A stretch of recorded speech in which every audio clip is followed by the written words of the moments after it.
For decades, India was home to one of the world's longest and deadliest insurgencies. But now, after shaping the lives of millions, the country's Maoist movement is, well, it's facing an endgame. A new path toward peace is finally emerging from the shadows, and we're going to dig into exactly how that happened.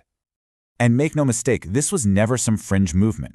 For years, we're talking about something that top officials called the single greatest internal security threat to the entire nation. It was a sprawling, violent conflict that stretched across huge parts of the country, challenging the very authority of the state. So that's the big question for us today, right? What happened? How did this formidable force, which seemed so dug in for so long, get pushed right to the brink? The answer? Well, it's a pretty fascinating story of shifting strategies, broken promises, and a huge change on the ground.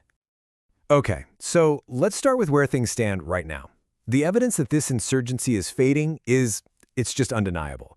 What was once a national crisis has now pretty much been boxed into a few isolated areas. And the scale of that decline is just staggering. I mean, at its peak, this insurgency was active in dozens and dozens of districts across multiple states. Today, its real core presence, its actual power, has been whittled down to just 3. These are the last holdouts. You're looking at deeply forested, really remote, and hard-to-access districts. This small corner of central India is where the final chapter of this very long conflict is now being written. But to really get why this whole thing is falling apart, you first have to understand what they were trying to do in the first place. Their plan wasn't just about protest. It was this grand, revolutionary strategy with some really deep historical roots. Now, what's so interesting here is the sheer ambition of it all. The idea was basically to copy the classic Chinese Communist Revolution from a century ago. You start out in the countryside, you win over the people, build up a parallel government, and then you just slowly choke off the cities until the central state itself collapses. And their 4-step plan was very methodical. First up, establish bases in remote regions where the government couldn't easily reach them.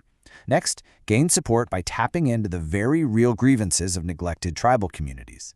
Third, build their own parallel systems. We're talking courts, schools, all of it, to prove they were a real alternative. And that final step, well, that was the end game. Surround the cities and take power. So, clear plan. Why on earth did it fail? Well, the tide really started to turn when the state stopped thinking just about fighting and started thinking about winning. It wasn't one silver bullet, but this combination of pressure and persuasion. This really breaks down the key factors that turn things around. On one hand, yeah, security forces got a lot smarter with their tactics. But just as crucially, the government also started ramping up development. Building roads, schools, providing actual services. And at the exact same time, the very people the Maoists claimed they were liberating were starting to have some serious second thoughts.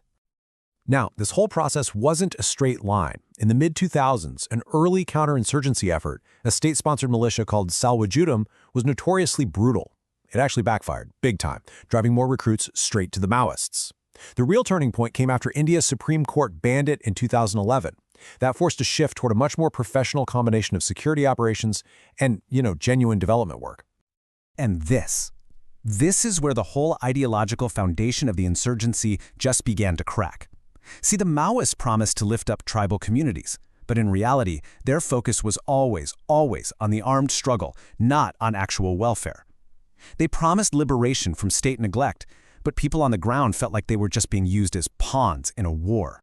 So here's the crucial point. As the state, even with all its flaws, started delivering tangible benefits, a road, a clinic, a school, the whole Maoist idea of a violent revolution just started to lose its appeal. People started to see a better future through cooperation with the state rather than through conflict. And that brings us to right now, which is about so much more than just a military retreat. This is an ideological surrender. It's a recognition from within the movement itself that the old path is, well, it's a dead end. And listen to this. This is a quote from a surrendered senior leader of the movement. He's basically saying that the century-old playbook they were following just doesn't work in modern India anymore. That is a stunning admission of failure, coming right from the very top. And that admission, it opens a brand new door. If armed struggle has failed, what's next? The opportunity now is for the remaining fighters to lay down their weapons and engage politically, using the very democratic system they once tried so hard to overthrow. So what can we take away from all this, from this decades-long conflict? The lessons learned in the forests of central India actually have a surprising relevance for conflicts all around the world. The key lessons are laid out pretty clearly right here. A purely military approach, total failure. It often just made things worse.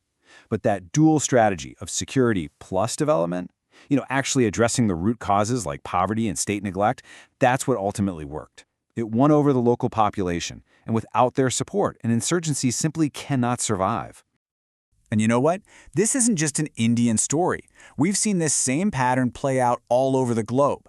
From Latin America to Southeast Asia, insurgencies that feed on state neglect and poverty tend to wither away when the state starts to effectively deliver both security and development together. Which leaves us with a final and pretty critical question. India's long, painful experience gives us a really clear answer. When a state is in conflict with its own citizens, victory isn't about winning battles. It's about winning hearts and minds. It's about proving that the path of peace offers a much better future than the path of war.